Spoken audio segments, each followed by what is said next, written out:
আহারে শোভাযাত্রা হুজুররাও করলো।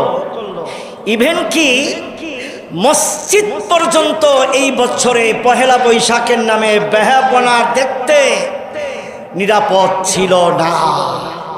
বৈশাখের বেহাপনা দেখার জন্য মসজিদের ছাদের উপরে পর্যন্ত মানুষ বারান্দায়।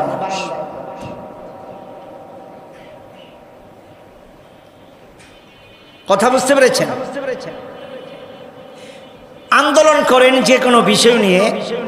ইতিপূর্বে যত দল আন্দোলন করেছেন, কোন দলের লোক যদি বাইতুল মোকাররমের সামনে বেপর্দা মহিলাদের বসাইতো, তাহলে দেখতেন এদেশের হুজুরেরা কাফের, ইহুদি, নাসারা, দালাল ফতুয়া দিয়া জ্বর উঠাই ফেলতো।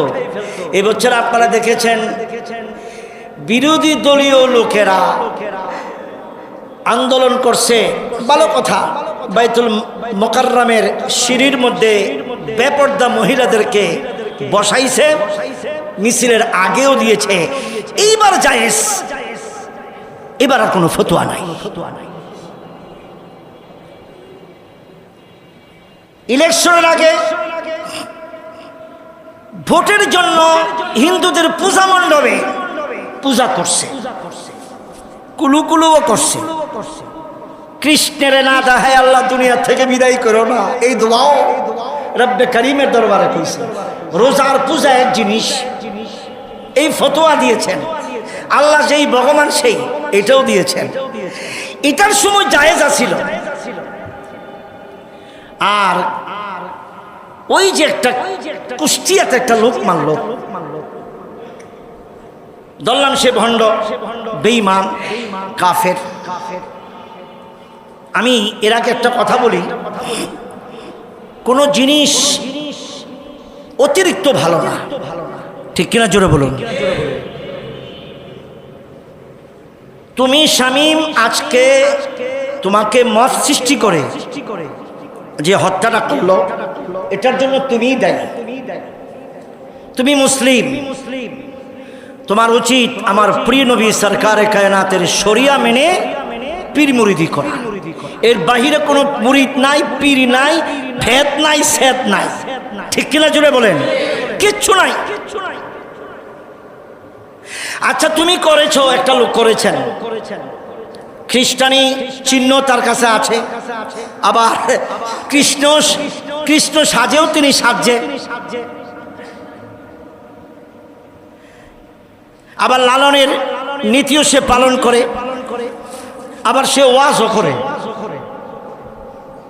মুসলিম ধর্ম সে দাবি করে। এ অপকর্মের কারণে মত সৃষ্টির মাধ্যমে তাকে হত্যা করা হয়েছে। আপনি যদি ইসলাম ধর্মের লোক হয়ে থাকেন, একটা মাসলা শোনেন। মাসলাটা হলো, ইমাম আহমদ ইবনে হাম্বলকে প্রশ্ন করলেন, কোন মহিলা যদি প্রেগনেন্ট অবস্থায় মারা যায়, যদি তার সন্তান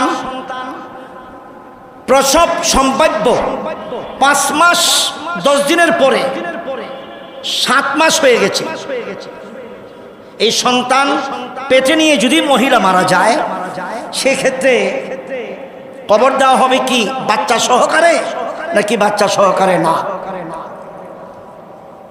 ইমাম আহমদ হাম্বল বললেন, তার পেটের যে সন্তান মারা যাওয়ার সাথে সাথে সন্তানকে সহ কবর দেওয়া হোক। এটা ইমাম আহমদ হাম্বলের ফতোয়া। ইমাম শাফিঈর ফতোয়া,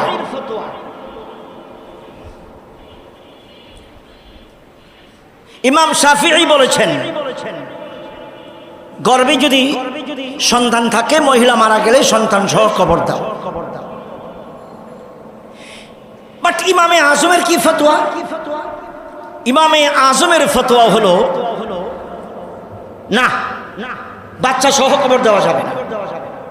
যদি মহিলা প্রেগনেন্ট অবস্থায় ইন্তেকাল করেন, তাহলে একটা গামছা নিতে হবে, পানিতে চুপ দিতে হবে, আলতো করে একটু চিপে হালকা পানি রাখতে হবে, ওই মায়ের পেটের মধ্যে ছড়াই দিতে হবে। কিছুক্ষণ পরে যদি দেখা যায় এই গামছার পানি শুকিয়ে গেছে, বুঝতে হবে সন্তান জিন্দা। আরেকটু জোরে কন্যা সুবহানাল্লাহ। তখন মায়ের পেট চিরে সন্তানকে বের করে মাকে কবর দিতে হবে। সন্তান মারা যাবে না।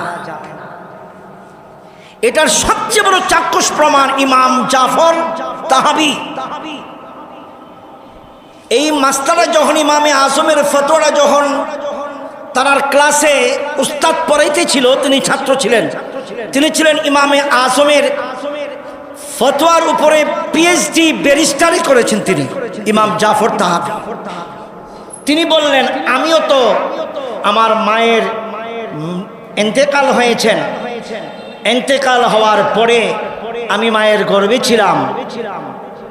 যখন আমার মাকে কবর দিবে তখন একজন মহিলা বললেন, আমি ইমাম আবু হানিফা রাহমাতুল্লাহ আলাইহির অনুসারী, তার একটা আইন আমার মনে পড়ে গেল। মায়ের পেটের মধ্যে একটা ভিজা কাপড় দিতে হবে, যদি শুকায় যায় তাহলে সে কি জীবিত, আর না শুকালে মৃত। একটু টেস্ট করতে পারি? সবাই পজিটিভটা মেনেছেন। মহিলা বললেন, আমি দেখি। লোকেরা বলল দেখো। দেখার বলে দেখলো ইমাম জাফর তাহাবির আম্মার পেটে যখন দিল, ইমাম জাফর ইবনে তাহাবি তিনি জিন্দা। কাপড়টা শুকিয়ে গেলেন।